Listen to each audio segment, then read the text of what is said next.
ఈరోజు ప్రతి ఒక్కడికి, ఆడ మనిషికి మగోడికి cell cell cell cell cell. అరే సేవకుల పిల్లలకు కూడా సెల్లే. అరే ఏం చేస్తావురా నువ్వు పెద్ద అయితే? నేను సేవ చేస్తా.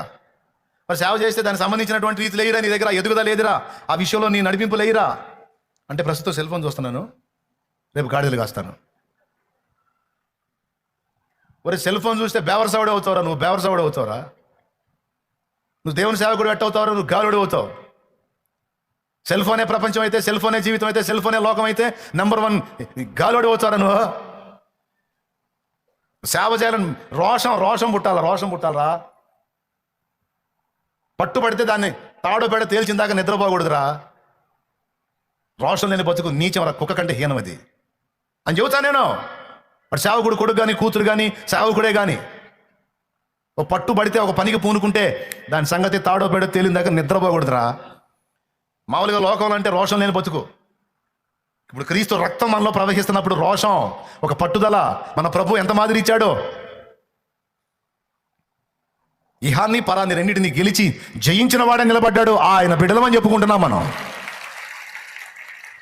ఇహాన్ని పరాన్ని రెండింటినీ సాధించాడండి. రెండింటినీ గెలిచినాడు బిడ్డలమని చెప్పుకుంటున్నా. రోషం ఉండొద్దు, సిగ్గు శరం ఉండొద్దు,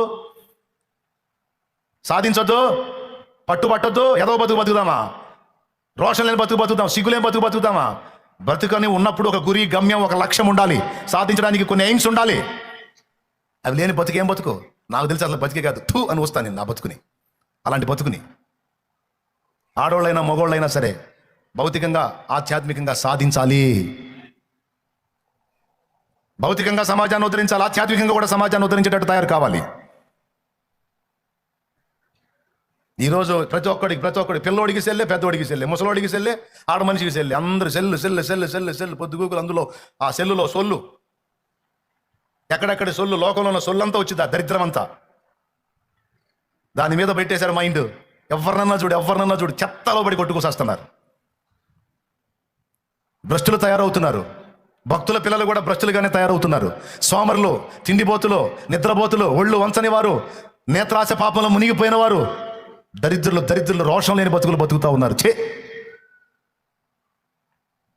ఎవరిని తిడుతున్నావురా బాబా అనుకోవద్దు. ఎవడా బతుకు బతుకుతున్నాడో వాడిని తిడుతున్నా. ఎవరు ఏ తల్లి ఆ బతుకు బతుకుతుందో ఆ దరిద్ర దాన్ని తిడుతున్నా నేనేం చేయకుండా మాట్లాడలా. కాస్తో కూస్తో దేవుని కృపను బట్టి కష్టపడుతున్నాను. ఏదో దేవుడి కృపను బట్టి కొంత పని దేవుడిచ్చిన దానిలో పని చూపించే నేను మాట్లాడుతున్నా. నేను ఈ పరిచర్యలో నాకు తృప్తి లేదు, నీకు తెలుసా?